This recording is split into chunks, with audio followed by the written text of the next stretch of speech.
You are listening to the Pllgrim on the 405 with Will Christ. Join him as he and his guests discover how businesses thrive in California.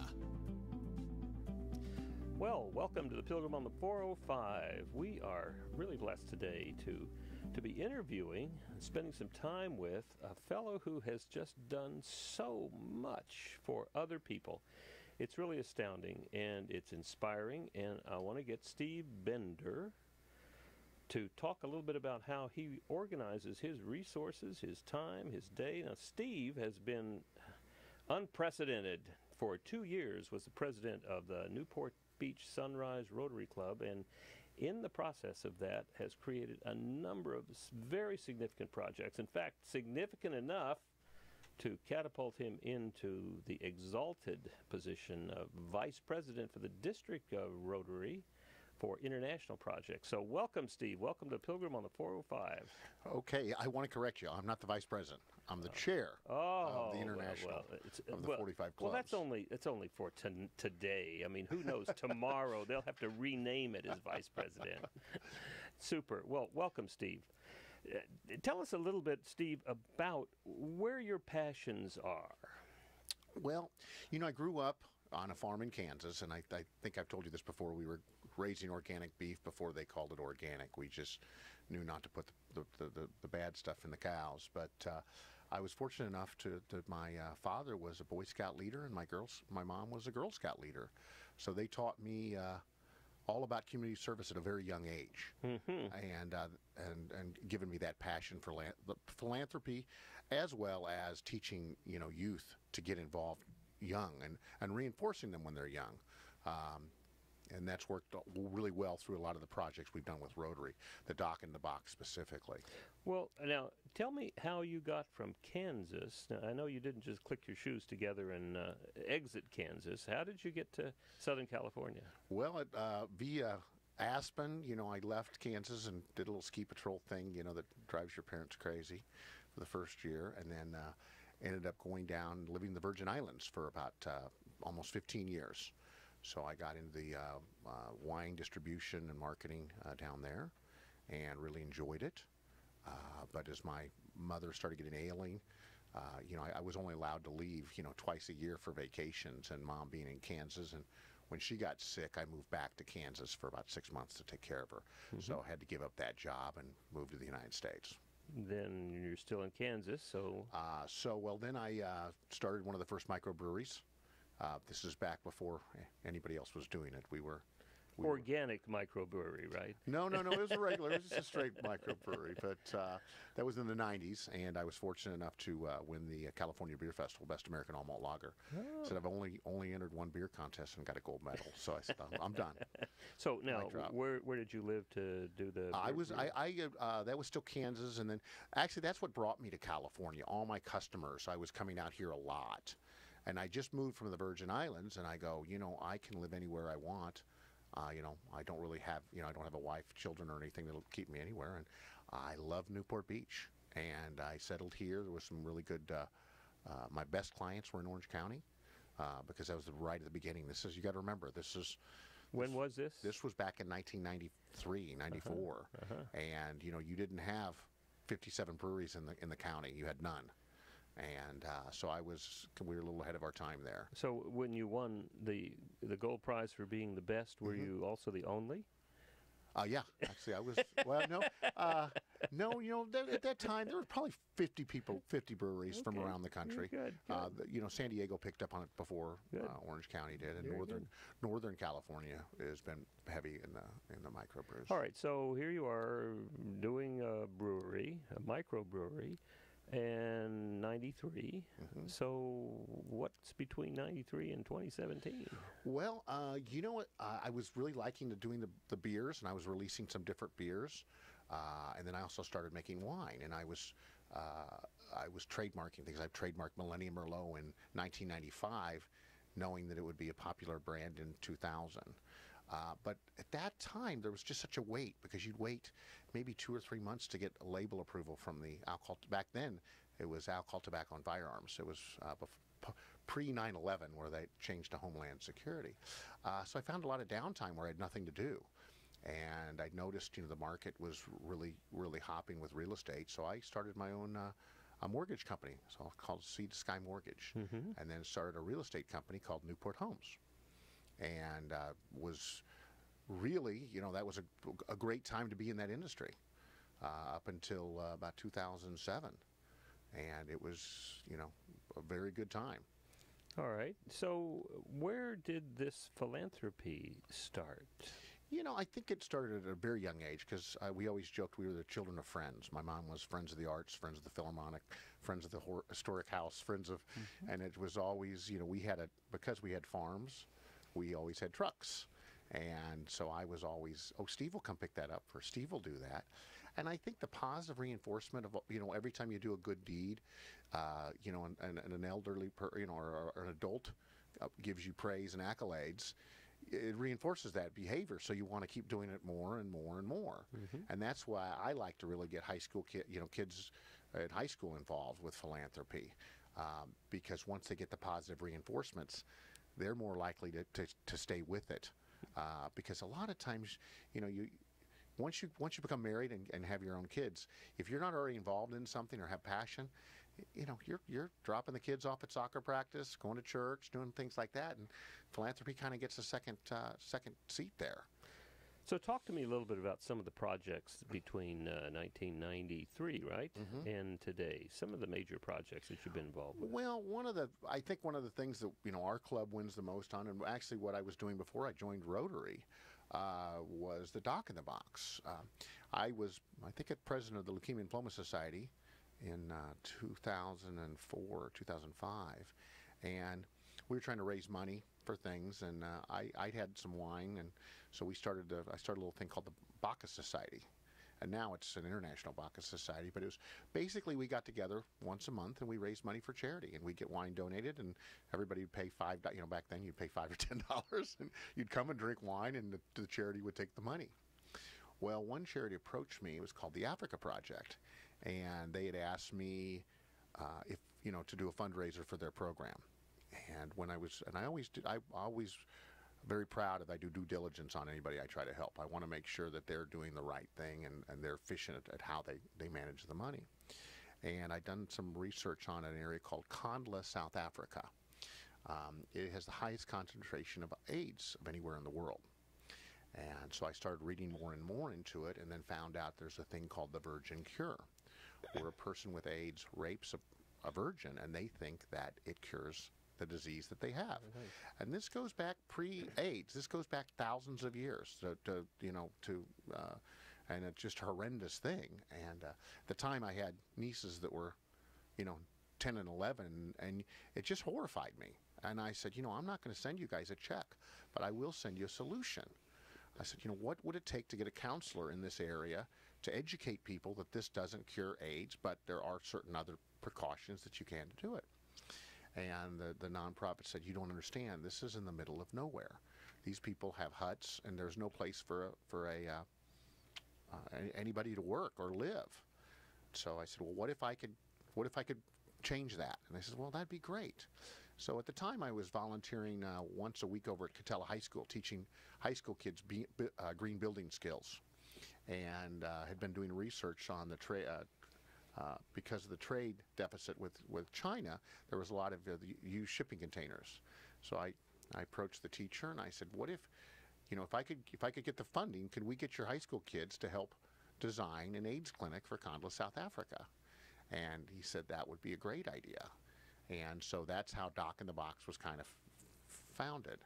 And so we made one up in 2007. We built this one at Western High School, and it's still being used today in Kandla, South Africa. Really? I'm very proud of that program. As a matter of fact, I'm kind of known to help pay shipping. We had an $8,000 shipping bill. I escaped from. I bet my friends I could swim from Alcatraz to San Francisco, and bet 8 friends $1,000 apiece. Oh. And 123 minutes and the worst day of my life later, I had raised enough money to ship the container to Africa. Wow. Okay. So, Dock in a Box. Tell me what that means. Well, the original was, do a dock, actually a mobile medical center. And then so after I'd done the AIDS clinic, I was approached by a local dentist who had done mobile dental clinics and asked me to do a shipping container like the Age one to use here locally in Southern California. And I said, okay, let me come look at your operation and things. And I said, that won't work because the size of the truck you need, and that's more of a permanent application. And I said, but I will design you a mobile dental clinic. And so I used a 20-foot car hauling trailer, enclosed car hauling trailer with a ramp. And I designed it, and then I went back to Western High School, and a gentleman named Jerry Cates, who ran the class and offered the challenge again. And it was great because we had the kids. I had in my mind what it was supposed to look like, but I let the kids design it. And then they designed a few things wrong, specifically how some of the heavy equipment was supposed to go in the trailer, et cetera. And I said, okay, before we start with cutting aluminum, why don't we build a mock-up of what your design is? Where the chairs will go, where the dental units will go, where the toolboxes are. And let's load it. Let's test load it 10 times. And so they built one out of wood. And lo and behold, after they tried to lift up the 50-pound toolboxes on the top shelf, they go, maybe we should put those on the bottom shelf and we could put the chairs on the top. I go, that's a great idea. And so, but it was giving them, they had the ownership, and that it motivated them. And it was really good working with high school kids. And some of them still said, I still get asked for letters of recommendations, and this was, gosh, 10 years ago. All right, so now you have a dock in a box. Where's the dock? Well, the dock is the doctors, but the in-a-box kind of theory is more what comes here. Is I try to develop, what I'm doing now is developing programs, and it's more in the box, because now we have a Meals in a Box, Suits in a Box, Oral Hygiene Initiative, Cleft Project. It's all things that other clubs can do. I'll be the visionary, and I'll work out the bugs and work out all the problems. But then I put it in a turnkey solution. In other words, here's poster templates. Here's a thumb drive with everything about the program, where you buy the things, and so it can be expanded. And I always say to everybody said, did you trademark this? And I go, absolutely not. I said, I want as many clubs to steal my ideas as possible, because the more people doing this, the more underserved we're helping. Now, is this only Rotary clubs that you're looking to share the projects with? No, as a matter of fact, I've been meeting in Newport Beach with the Kiwanis, Lions, the American Legions, working with the Veterans Administration. Anybody. A lot of times people have either energy or they might have funds, but they might not know how to do it, how to actually implement a program. And if you make it very simple for them, and like a checklist, if I do everything on this checklist, this will be a successful dental clinic. Or if I do everything on this checklist, this will be a successful vision clinic. And it's working marvelously. Mm-hmm. All right, so tell me about the dental clinic program. Talk about that. Okay, well, this is another thing where we utilize students, and we teach them philanthropy. So I was just honored to become president of the USC Dental Group, AUDA, and I am not a dentist, so I think I'm the first president who's not a dentist. But we get approximately 70 volunteers a month, and we will go do a different clinic in a needy area. We usually partner with a Rotary Club. It'll either be at a senior center or an elementary school, or it'd be at a risk center, like maybe the Ronald McDonald House, a place called Home in Los Angeles. But we do about $1 million worth of free dental and vision in Southern California per year in the neediest locations. And a lot of people don't think there's need. Mm-hmm. There's a lot of need. So you with your box on wheels, mm-hmm. with your trailer, right? You take the dental equipment, mm-hmm. and now are all these dentists that come with you? Yeah. So perfect example. We'll just use Placentia Rotary Club. So what we'll do is we'll get a partnership with them. It cost us about $4,000 to do about $50,000 worth of free dental. Mm-hmm. When you think insurance, supplies, et cetera, et cetera. So we'll get a partner Rotary Club. And then we will have the pre-made flyers that we'll say, we'll take Placentia. So on the flyer, we'll just input Placentia Rotary Club and where they meet, the address and the time. And so it helps promote their club. And then we'll give them the flyers, say it's up to you to give us the patients. So you pay the supplies and you do the patients. We'll take care of everything else. And then so we show up at 6 o'clock in the morning. The trailer, the trailer shows up at 6. The volunteers arrive at 6:30. Then it's usually about 70 USC dental students between first, second, third, and fourth year. And each year you're allowed to do more. So first year you can help set up equipment, wipe it down, sterilize equipment, things like that. Second year you can assist. Third, you can do what we call drill or fill. By the third year you should be able to do everything. But this gives them so much more real-time experience. And so our volunteers are always the one that win all the awards up at USC because they've got so much time. And then so we'll do 10 local clinics that do about $1 million, and then once a year we'll partner with a Rotary Club in a third world country, and we'll take the 40 or 50 that have volunteered the most hours. Then they earn the right to pay their own way to go on the international clinic. So last year we went to India, and then we also took Rotarians with us, and you as a Rotarian know the importance of the polio vaccinations. And so we took a whole bunch of volunteers with us to do dental, and then I wanted my students to have a chance to do polio vaccinations before we cure it. And so it was a real, big bucket list for me. Then last year we went to Thailand, the year before Guatemala. We pick a place in need and also where we can get Rotary sport. I don't want to go out of the country without having a partner that can help us if we need problems with the government, the Ministry of Health, or just a doctor in an emergency room. So where have been the locations in Orange County that you... Okay, so we partner, I can just go through the year. Sure. So September, we're always at a place called Home. That's up in the worst part of Los Angeles. October, one of the reasons I got involved, in October we're always at Orangewood. And so that's a home for foster youth, and I've been on the board for over a decade. So it's I said when we built the new Orangewood Academy that I'll make sure that every kid who walks through the door will get free glasses and free dental for as long as I'm alive. And so far this is the 5th year we're there, or 4th year. This will be the 4th year since they built the academy. So that's October. November we're at Laguna Niguel, an elementary school in Laguna Niguel. That's November. December, we always go down to Rosarito, Mexico. The students pay their own way. We go down there for 3 days at Lincoln Elementary and do a 3-day clinic down there. It's the first 3 days of their Christmas break, which is pretty amazing that they want to take off time from their Christmas break where they could be at home with their families. But there's a waiting list to go on that clinic. Oh, really? From USC dental students? Yeah. And then January, we're in Corona at Eastvale. February, we're in Fullerton at Jonas Salk Elementary School. March, we go up to Terabella, which is, no, actually, we didn't go there. We're back in Fullerton. Then April, we do our international trip. And then May, it always falls on my birthday, but we always go up to a place called Terabella. It's about one of the poorest cities. It's a very agricultural city.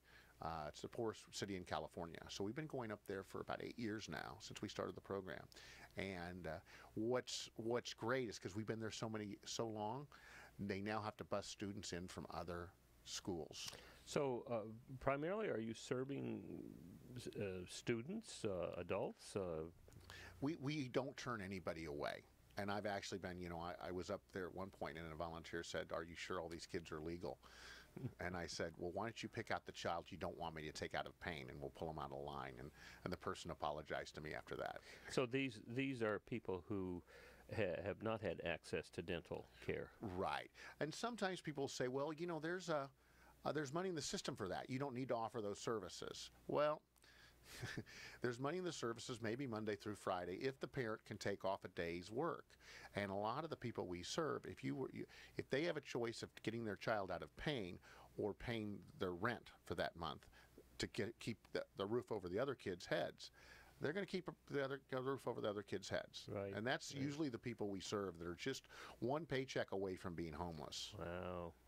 Wow, this is really incredible. This is really incredible, Steve. So let's stick around here and take a break now, and then we'll come back and talk a little bit about one or two of the other projects that you're involved with and how you structure your time to be able to do this. All right? Okay, great. We'll be right back after these messages.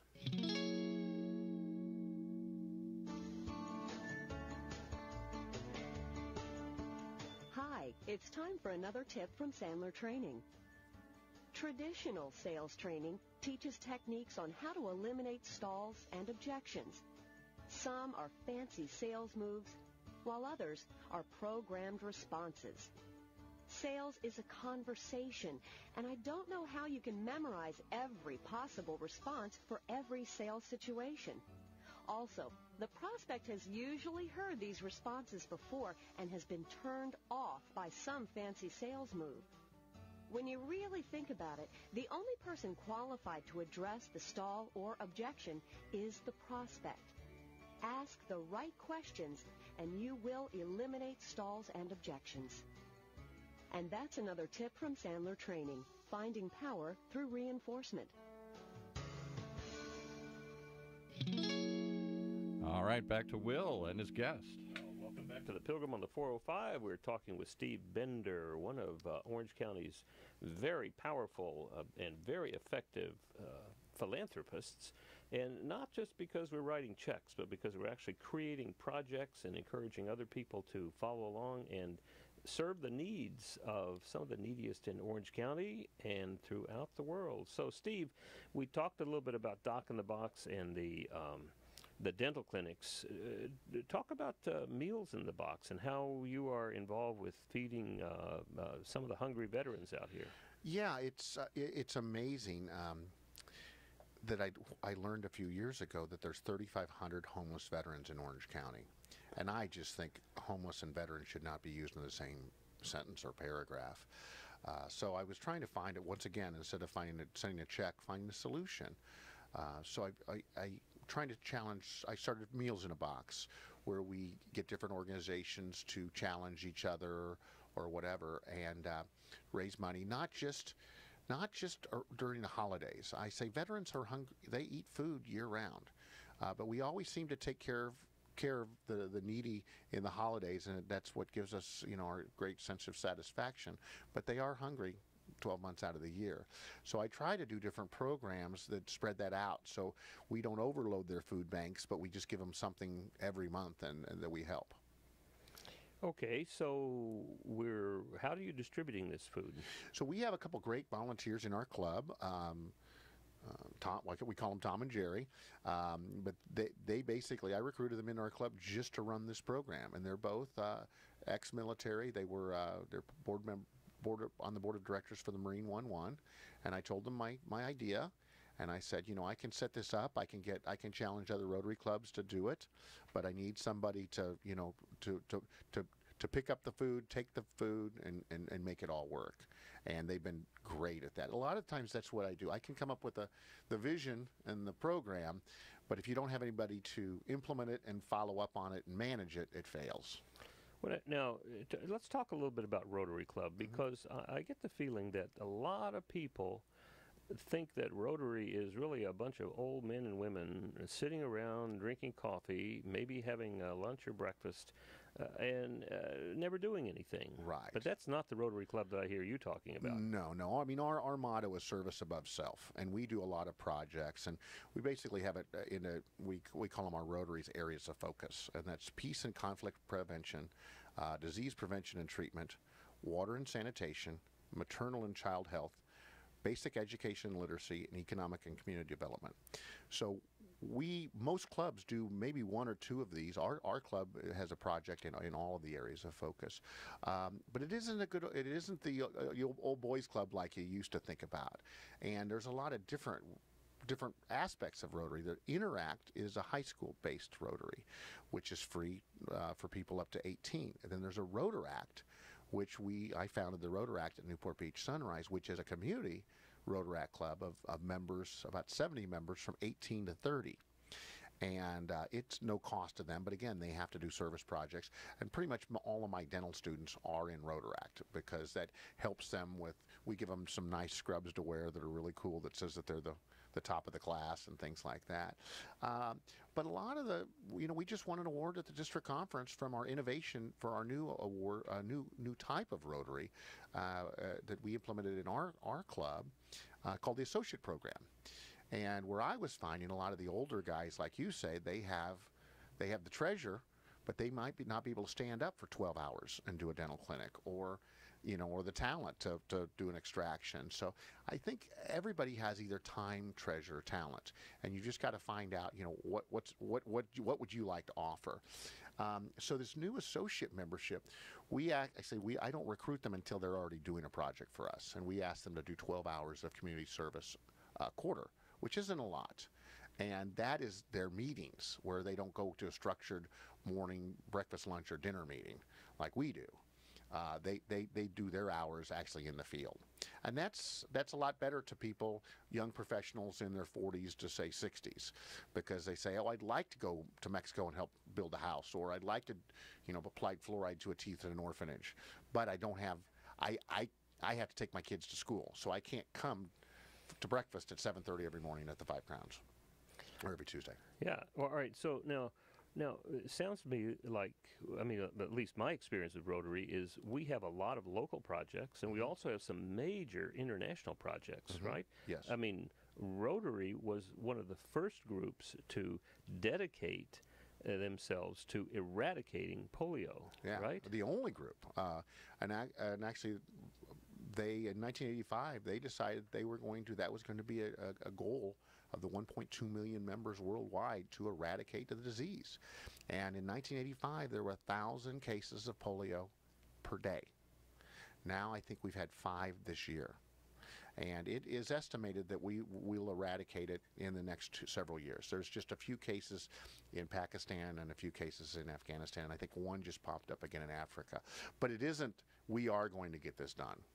And this has been a concerted effort every year by this group of people. Yes. And it's a worldwide project. Yes. And we've raised billions with a B. So, and there's a lot of really good people. There's a gentleman in our district who matched, our club raised $2,700. He matched it. So that took it to 52. And then the Bill and Linda Gates Foundation, they double it. So from a donation of $2,600 from or $2,700 from our club, it turned into over $10,000 through matching programs. And that's what's great about Rotary. They've got a lot of ways to help you leverage your donations. And I understand that Rotary clubs do a lot of projects to raise money, and then almost all of that money gets dispersed back out into other projects. Yes. We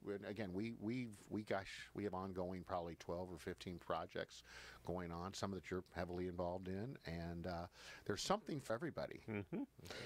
So how would people get involved in helping with projects like this? The best thing to do is, to come to a Rotary meeting and to see if you like it, and I don't have to plug this. We meet every Tuesday morning at the Five Crowns in Corona Del Mar. But there's Rotary clubs worldwide. You can go on a Rotary website and just plug it in and find out where your club meets. And my recommendation to people is go to a couple clubs. We have 3 clubs in Newport Beach, and there's something for everybody. We have a breakfast club, then there's a lunch club at Newport Irvine, and there's a dinner club at Newport Balboa. And they're all great clubs with great people doing great projects. And the best thing to do is maybe go to a couple. Well, tell me let's talk a little bit about what people can expect if they were to come to a Rotary Club. They certainly get on the website and find where Rotary clubs meet. And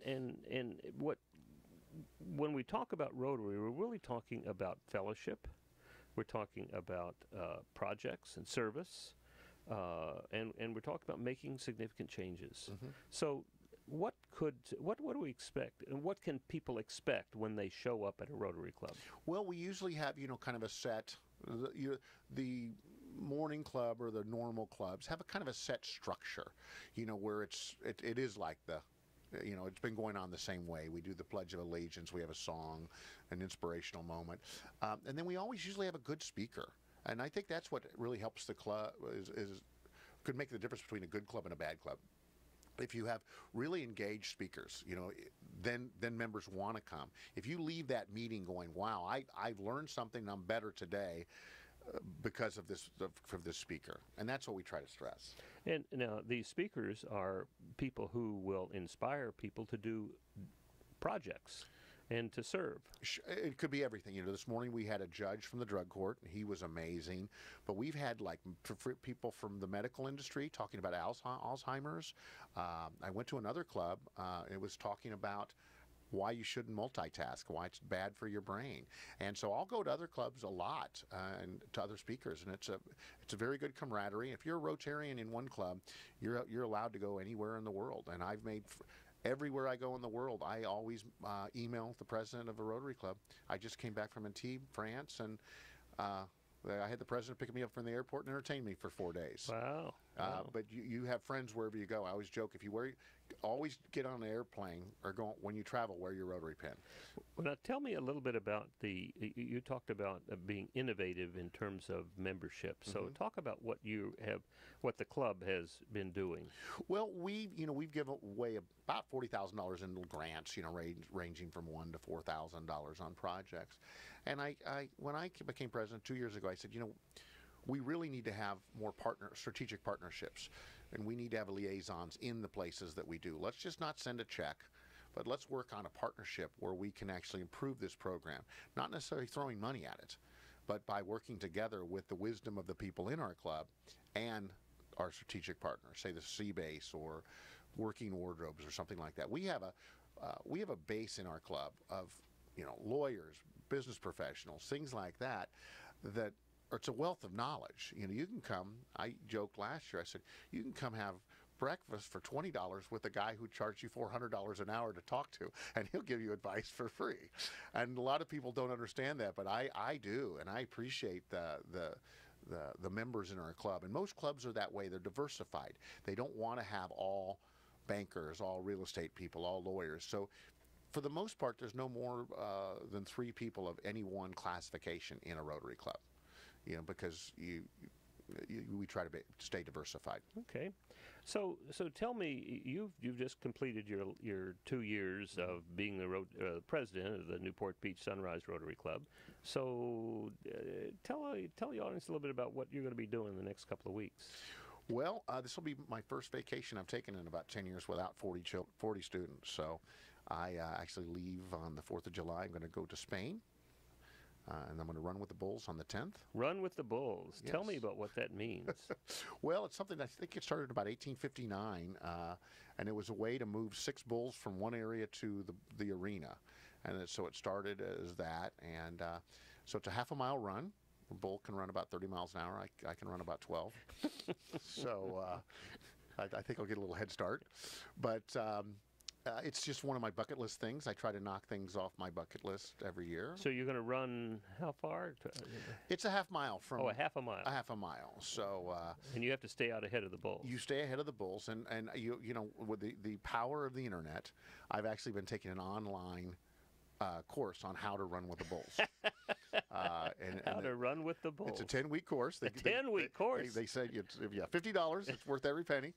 But they said the first video they send you, the first week, pretty much eliminates most people from going on with it. Scare you. That's because it's pretty gory. It shows a guy getting thrown in the air multiple times and gored, and he says now and then the second one is okay. If you're on the second one.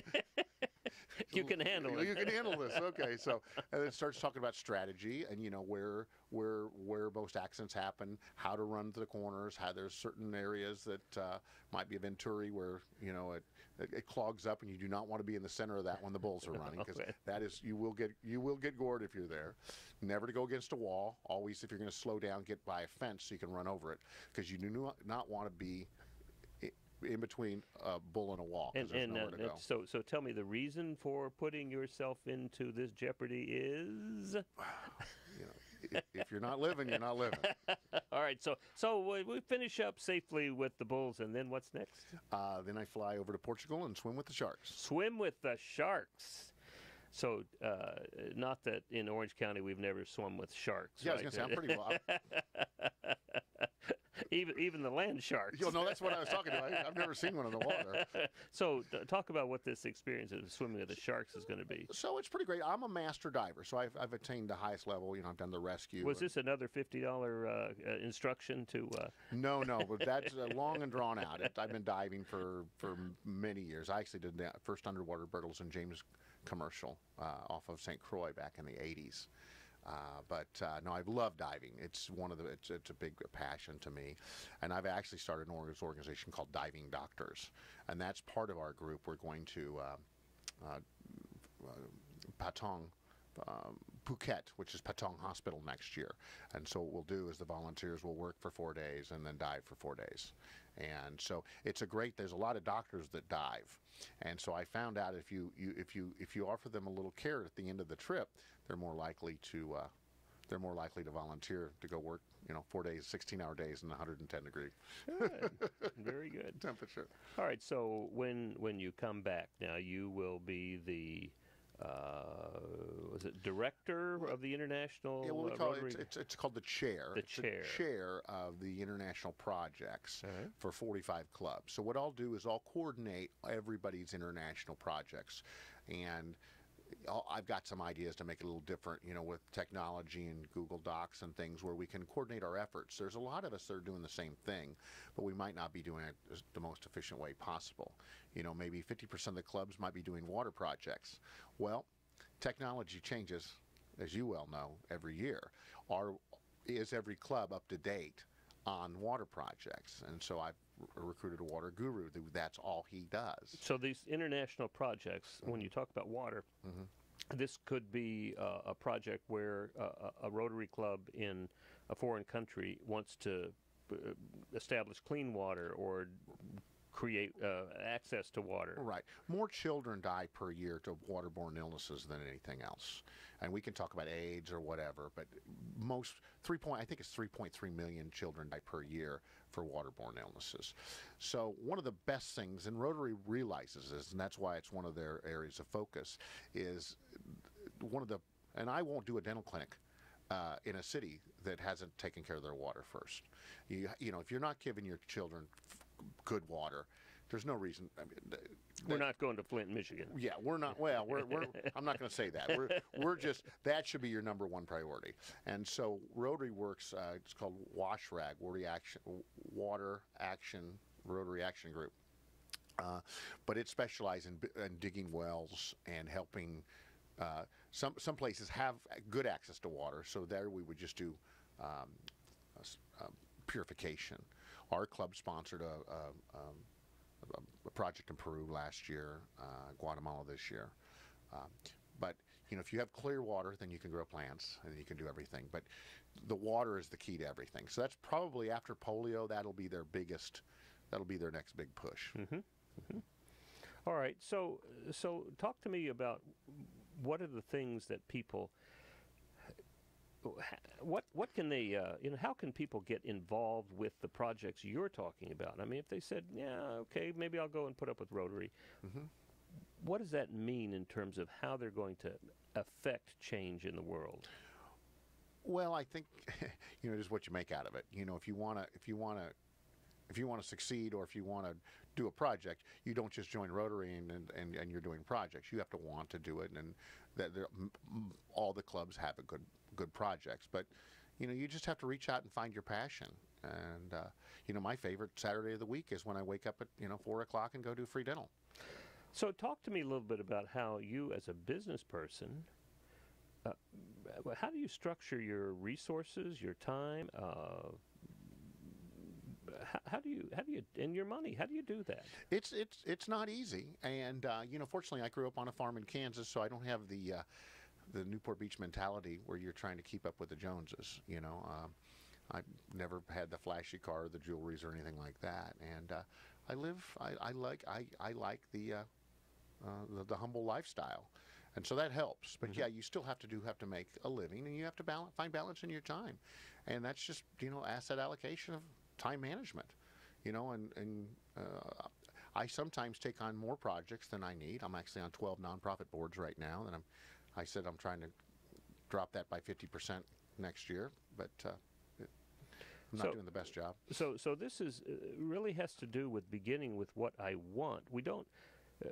I don't see you waiting until you have the time or the resources to address some of these projects. Your desire is to do that, and therefore you structure your time and your resources in order to be able to do that. Yes. So the real question is helping people get in touch with what they want. Mm-hmm. So what would you say to people about getting in touch with what they want in terms of helping other people? Well, I think you've got to find your passion.